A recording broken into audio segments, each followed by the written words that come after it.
So recording. Okay. Hello, people. Today, Fanny Anzai interviews. I'm Fanny Anzai interviewing a great guest. It's probably the most important and famous and renowned for me. A big fan of Lawrence Krauss. Thank you very much, Lawrence, for coming, Professor. It's great to be with you virtually, and it's nice to reach out in this period of social isolation. So I'm happy to be talking to you. I'm super happy and excited to be here with you guys and present to you guys Lawrence Krauss on the channel.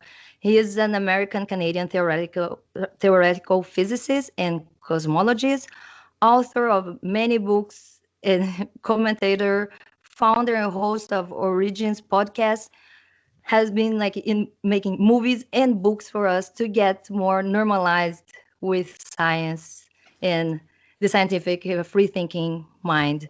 So recently I know and I have been tuned on the last 23 videos of 5 minutes physics that you share on your Instagram and also on your YouTube channel. And with this sense of I kind of told my husband the other day, I feel like what I saw my father experiencing with Carl Sagan and Jacques Cousteau talking about evolution, talking about science. I have the same experience with Lawrence Krauss, with Dawkins, you know. So it's a big honor to be here, and Well, thank you. um, you That's have more than like 200 scientific publications. You guys also can download the PDF formats of his website in his website site lawrencecross.com. And thank you very much for coming and talking a little bit of science and philosophy. well, thanks. I'm honored to hear to be compared to people you mentioned me being compared to, and it's nice. And the 5 minute videos were fun for me to do during this period. I thought I could provide people an opportunity during this period when people are alone to have something else to think about other than the pandemic. And one minor correction is for people who did want to go to that website, it's lawrencemkrauss.com. Oh, Oh, okay, okay. just So so I just so forgot, people yeah, know. Anyway, lawrencemcross.com. So, yeah. okay. Thank you And very then much. there, Yeah. but they can also go to the YouTube channel or our podcast. There's lots of ways to find me, so don't worry about it. Anyway, let's get to Yeah, the I important will stuff. leave all the links on the description so they can Good, all follow and support the good. channels.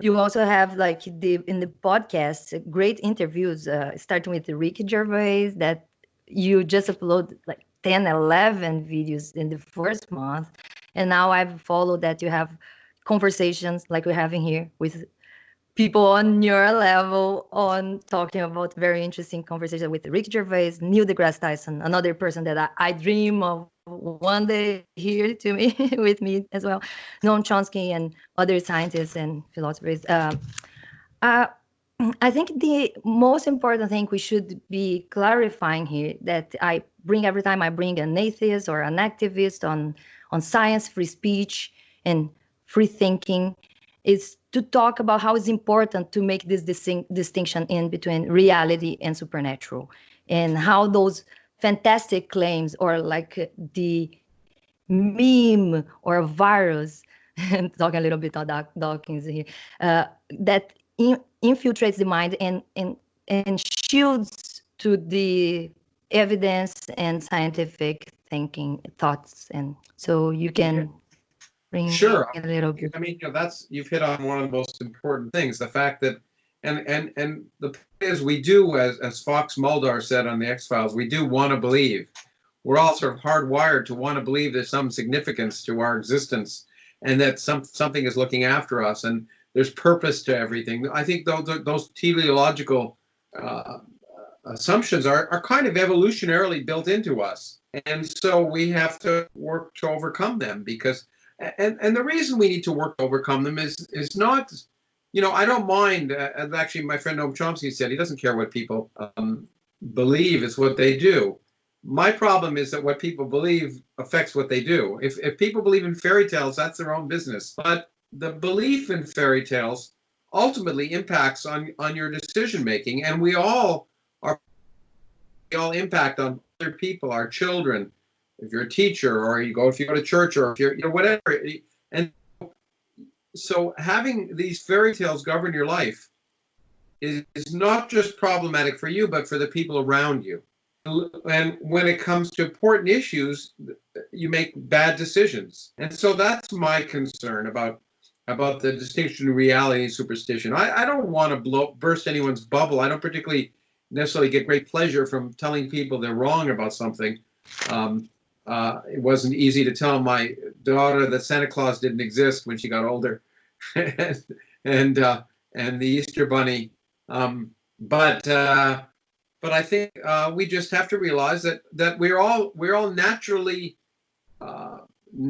inclined to attribute significance to things that aren't significant, and that we have to work hard to overcome that. And that's what science does. The process of science for the last 5 centuries has been teaching us how to question ourselves and how to overcome that natural predilection for nonsense. I think it's very liberating. So, talk about loss of faith, and I hate that word. It sounds like you lose something. You don't lose anything necessarily. You gain a tremendous amount. You gain an appreciation of nature, of the reality of the world, and how much more remarkable reality is than superstition, in my opinion, as I've written many times. The real world is far more fascinating than any of the fantasies in any of the scriptures, because the imagination of nature is far greater than the imagination of humanity. So I think, but now particularly, let's bring it back to where we are now. And I mean, it's nice to talk in generalities, but at times of the pandemic, or when climate change issues are being discussed, it's particularly important that people focus on the future and the present with their eyes wide open. That they learn how to distinguish sense from nonsense on the internet when it comes to not drinking bleach or anything else. The techniques of science are incredibly important right now, because we individually have to make decisions that may be life and death decisions, and as a society we need to make policies. And those policies, if they're not governed on empirical evidence or determined by empirical evidence, are inevitably bad. And we, in a democracy, we owe it to ourselves to ensure that our politicians conform to the evidence of reality, and we can't expect them to do it if we don't do it. So that's my little monologue. It's fantastic. It is totally true. We are always relying to this higher power to make decisions, and I think we need to get liberated for this. We have even the authorities to recommend, to give us advice, but not to tell us what to do, and not to force decisions, because they know better than us. That's definitely something that is very relatable, very suitable in the moment. Yeah. Well, I just finished a new book, as you know, but in there I talk about the fact that governments inevitably don't lead; they always follow. So policy inevitably, even whether it's a dictatorship or democracy, if there's a huge public outcry about something, inevitably it'll influence the government. And if there isn't, then they'll do what they want, and that's the problem. And so I think on important issues, we all have to become vocal and make it clear, or at least vote, but certainly make it clear that we're holding people to a higher standard. And if we don't hold them to that higher standard, then we suffer the consequences. I'm sorry. Yeah, baby, coming. Just a sec. Everyone to a higher standard, regardless of their age.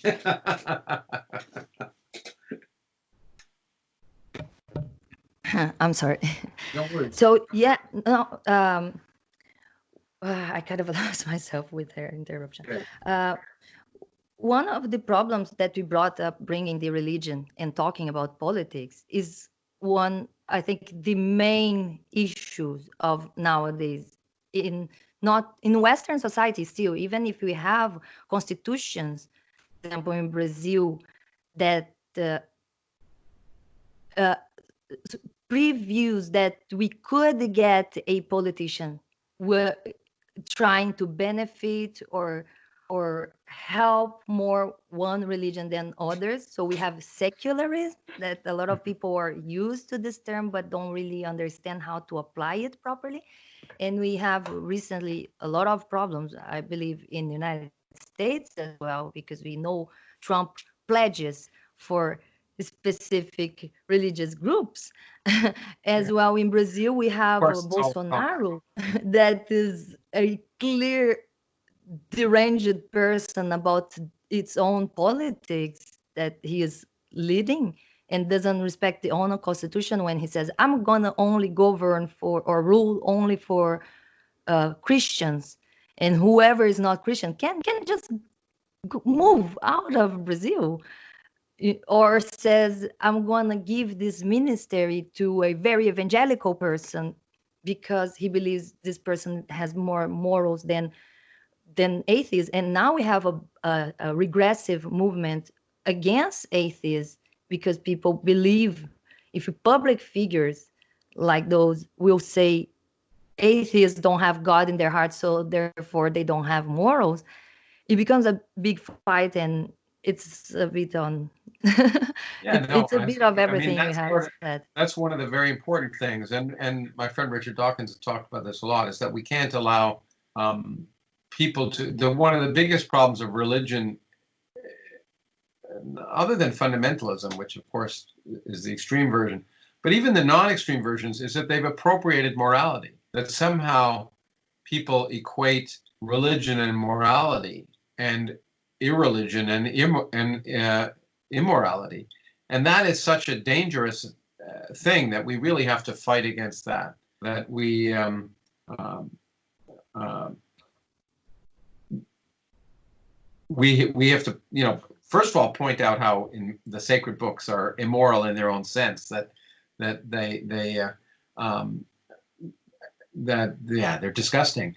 But more than that, that that an ethics and morality based on rational thought and sympathy and empathy um, uh, are incredibly important, um, and that it's totally divorced from any belief in magical fairy tale beings.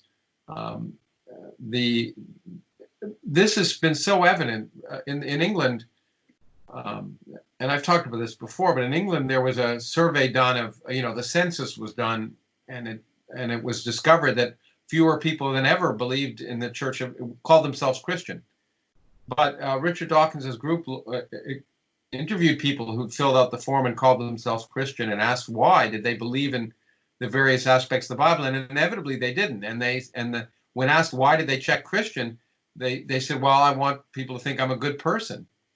And I think I think by far, probably for the majority of people who call themselves Christians or whatever religion, they probably do it to be, in part, to be perceived by their community as good people, not because they believe any of the nonsense, but because they think that any good person would do that. It's a kind of peer pressure, and we're all pressured. We're all pressured, and we all succumb to, all of us succumb to various crazy beliefs. It's part of being human. We're not fully rational beings, but it's a long, slow process, and it takes time, and it will take time to give the example that you don't have to believe in God to be a good person. And in fact, as often happens, quite the opposite happens. Again, I've often quote another friend of mine, a physicist, Steven Weinberg, and I misquote him. I forget exactly the way he said it, but the effect of what he said was, there are good people and there are bad people, and good people do good things and bad people do bad things. When good people do bad things, it's religion. Anyway, it's his. I've said it often online. I think it's an interesting perspective. A lot of people don't have that, mainly in Brazil, because it's just so common to have a religion that is out of the box, and it seems to be wrong. So when you say I'm not a religious person, and they said, oh, you at least have some spirituality. Like, no, I don't believe in any supernatural thing, and they're like, well, that is bad. You have to believe something. And why? So that was what made me take 20 years to come out of the club as an atheist and keep trying to fit in some religion. So I would be throughout my life changing religions and in the end calling me a spiritualist or something like Yeah. that, and keep reading until I got free of the title, or got free of the fear of the title of atheist, because it Yeah. was really afraid to come out and Well, here. sure. And I experienced that. I experienced losing friends, colleagues at work, being kicked out of groups, It's of like funny social how groups just in. the word atheist, has such a negative connotation. I've already, again, I talked about a study that was done by Canadian psychologists as well as Americans that listed characteristics and trust, and people, and that in that large study of about 1,400 adults, they discovered that in terms of trust, that atheists were the lowest, along with rapists. Those were the two that were the lowest trusted, atheists. And so it has a bad connotation. Again, another friend of mine is a comedian who's also a well-known atheist, Julia Sweeney. Um, she was on Saturday Night Live many years ago. She tells a story about talking to her mother, about coming out to her mother, and telling her that she was an atheist. And her mother said, "Oh my goodness, I can understand you not believing in God, but an atheist." And just the term. So I don't like to. I just don't label myself in any case. I try not. The only ist I ever label myself with is as a scientist, and even that I'm not always a scientist. But I don't particularly like labels. I don't. I certainly don't label myself by the things I don't believe. So as I often say, if I was going to label myself now, it's not necessarily atheist or even anti-theist, which I used to say in deference to my late friend Christopher Hitchens. I now call myself an apatheist. I certainly don't give a damn about God because it doesn't enter into anything I do or in my work or outside my work. But certainly that's the other misperception people have because of groups like the Templeton Foundation and other foundations. They give the perception that science and religion, that God is an integral, that questioning of the existence of God is somehow integral in science. And of course it isn't. God never enters into discussion at all. I've been a physicist for over 40 years. I never heard God mentioned once in any physical meeting, or it's just irrelevant. That fictional notion is just irrelevant. It never comes in because we want to understand how the universe really works. And if you want to understand how the universe really works, you have to look at the things that affect how the universe really works. And hypothetical notions like that just don't have any impact. Yeah, I think it all wraps together on the fight against religion to also say it's not that important. It's not something we bring up when we're talking about science, but it's also important to talk about. I think Hitchens was one that would say that is because science kills the curiosity, the scientific mind, the free thinking. It's the right, Religion, now you said easy. science kills the curiosity. You meant religion kills the curiosity. You misspoke. Sorry. Yeah, Yeah. I'm sorry. it's all right. I just Yeah, want to yeah. clarify He for would this. say, yeah. No, I was distracted by the baby coming again. Yeah, it's I'm okay. sorry, Shiva. I really need you. I'm giving me just 2 seconds. Oh my gosh, I'm sorry. It's So okay. yeah, I was talking You about. I think it was Hitchens. I don't even know if I'm quoting it right, but that would say the problem with religion that kills the questioning, the scientific mind of making question and asking about reality and trying to understand better reality and science. In So fact, that point, let me take it a little further. Absolutely. I mean, look, the point is, again, I don't care about religion per se. It's just when it gets in the way that bothers me. And I think it gets in the way for many people to progressive actions. But I think as you say, it stops thinking. When you mention the word God, it means I've stopped thinking about the world. I've stopped questioning. I've stopped asking questions. Stopped even trying to understand. God is is basically an assertion of laziness in the human intellect. I don't want to understand. I don't want to think. I want to feel that happy and one understands that, but it does. But that suppression of curiosity, which in some religions is openly, well, even including the Christian religion, the Pope has said at one time or other that basically questioning is a bad thing, that curiosity is a bad thing. And that, of course, to me as a teacher and a scientist, that's an anathema. Curiosity and questioning are central to what we are and should be as human beings, and what we need to be to make society better.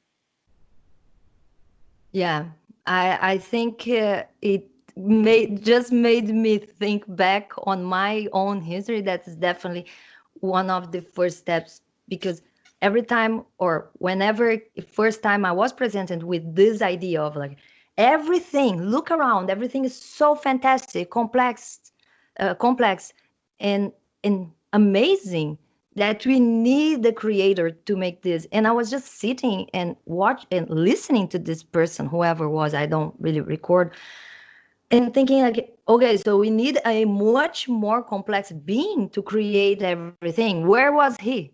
And they came with like, oh, he was in the void, on nowhere. That's what it says in the Bible. I was like, but this doesn't make sense, because he should be created as well, and he is just in the nothing, in like doing nothing. It was he like he was in the nothing, doing nothing for a very long time, and then he got bored and decided to create everything. Guys, this doesn't make sense. And then was the start. I think it was my first step on atheism. I probably was like 6 or something like this. And then when I went to this religious school, and they taught this thing on the Trinity, in the first day, and I was like, okay, guys, this makes like no sense in physics. Like 3 people cannot be in the same place, and 1 person cannot be in 3 different places at the same time. And the answer my professor gave me was like, you can't question. You have to believe. This is what faith is. And I went back home and told my mom, I'm out of this school. I don't want to go anymore. And she's like, why? I was like, I can't learn things I can't understand. And they told me I can't question, so I'm not going anymore. Wow, you were very precocious. That's very good. Very good. I remember my family was Jewish, and I was brought up that I dropped out of Hebrew school 3 times because I couldn't stand it. Anyway. Yeah, I have a long history with my like historic dropping religious schools, because right after they put in it was a private school. I would attend a private school, and they decided to put religious classes there. Yeah. And I came to argue with the principal that I was not, that was because they should present all the religions, and they were not doing that. I felt they were not representing everybody, and that was not a proper religious study. So I argued with her that at least my grandma had this other Buddhist sect, and that I was very interested on following, and I did not want to follow the Christian classes anymore. So they let me skip it. I was they would let me just sit on the patio. That's very outside. That's very inventive. That's very good. But by the way, that is one of the reasons why I enjoy the Flying Spaghetti Monster so much, because definitely when I have a pin of it, and I think it's of the Flying Spaghetti Monster, and I think it's caused more people to ask me when I'm wearing a sports jacket and I have that, what it's about, and I tell them, and they look at me like I'm crazy. And I think, and the point, and that I do think it reflects exactly this remarkable thing, that somehow, why is that crazy and this isn't crazy, and it gets people to at least question it a little bit, and they're just shocked. And I think sometimes you have to shock people to get them thinking about their own situation, because it seems so natural to be Christian that to have someone wear a spaghetti cauldron on their head seems so stupid, and it is. Yeah. Anyway. I totally agree. I think we have all the atheist activists saying like that have talked about how you actually have the quote of "there's nothing above ridicule," and I think that is a great quote. But also because we have to put to the religious people that believe, wow, you believe in a talking snake and that man and woman came out of from mud. There's so many inconsistencies on those things. Why you're ridiculing the other religions and don't see that they probably think the same thing about yours, and turn this around. I mean, look, one could spend one's the fantastic claims. there's so much you can ridicule. But again, what I try and do, and in everything, is focus in some sense on the positive. And so I'd much rather get people excited about the real world than spend my time ridiculing religion. And I haven't, For sure. for better or worse, have had to debate people and around the world, and I've been involved in those things. I don't like it, but sometimes I think it's necessary. But I think if showing people the way how remarkable the real world is one good way to wake people up, because you don't need all the nonsense. The world itself is so fascinating. So I try and focus on the positive. I mean, as I say, I could spend all day long making fun of religion, and it's fun. It's fun to do every now and then. But the real world is just so much more interesting that I like to think about it and talk about it and write it. I totally agree. Yeah, and I think that is one of the greatest thing you can bring to the discussion is to clarify and tell people and make people to understand better how this amazing everything we have around the planet, the nature, how is everything is possible. I see this, and I normally talk to friends of mine, people taking pictures on caves or beautiful nature pictures and say nobody can explain. It's like, of course we can explain. We have explained all this. If you look for the proper explanation, you're gonna find out. And yet it is amazing. Science, nature, just to look at it, it is amazing. It to understand how it came to be like this, it's even more uh, enlightening, and the feeling it is so fulfilling. It is. And I think that Just is the the right thing on the words. cosmos, It's on like answering that the meaning of life, the the most important question of all the times. That is the meaning of life, to understand how beautiful it is to be at this time in earth and experience this, and how important is each second of your life, and that is what gives meaning. So you don't need any supernatural thing, Well, you beings. hit it perfectly. As you said, it's enlightening and satisfying. And yeah, no, I think you expressed that perfectly. I was going to say something else, which I just forgot, but it'll come back to me. So Um, I would like just to tell people to go check books and the movies, the books. About the books, I would like to ask you, like, if the greatest story ever told so far, and why are we here? If there is any reference for some influence of Dawkins' book, because the greatest show on earth by Dawkins. I I was just so worried when like, I and of thought, course there are I remember different I had subjects. One is Richard's evolution, disciple. the other is cosmos. Well, But look, yeah, there they're was fantastic. there's connection. I mean, I think there's more connection with my book, A Universe of Nothing, to Richard's book. I mean, I think the point about the selfish gene is that it changed the discussion and had people realize that these questions that people asked had to be reframed, and that science had reframed the questions and the answers in a profoundly new way. The selfish gene was incredibly important that way. And I like to think that I took from moved from biology to physics to that other big question: why is there something rather than nothing? First of it is sort of why are we here? Or how, and so I think I try to extend in some ways with the universe of nothing the ideas that he'd been talking about in biology to cosmology. The greatest story ever told was not influenced by the greatest show on earth.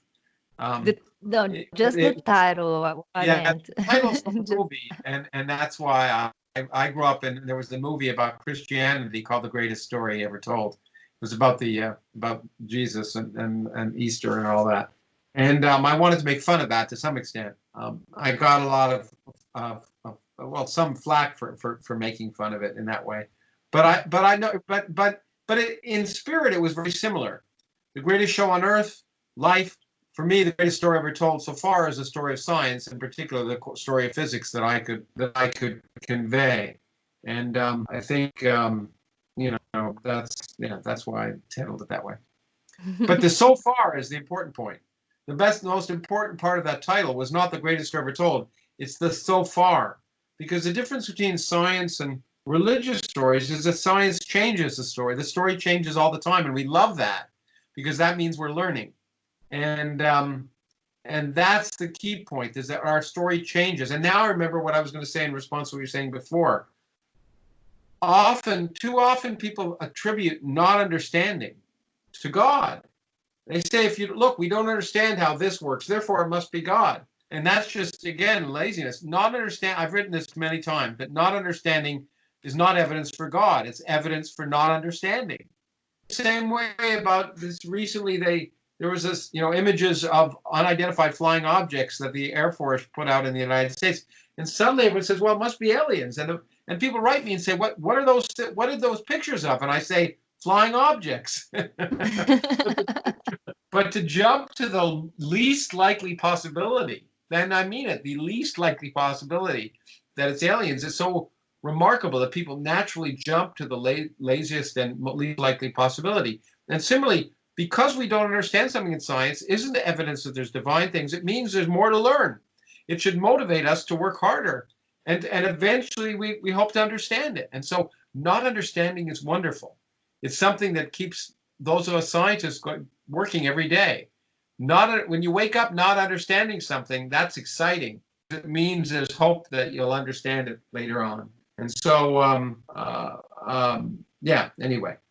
So that's why I like the so far part of that, because the story will change. It was the greatest story ever told, but when I wrote it, but next year it may not be. That is a pretty good explanation. I totally agree. Neil deGrasse Tyson is the one that used to say that when people would ask and try to justify or say, "Oh, everything we don't know is God," and say like it's a pocket that is getting smaller as we grow and we explain more and we can see. I usually like to tell people, remember, there were people in the past did not know what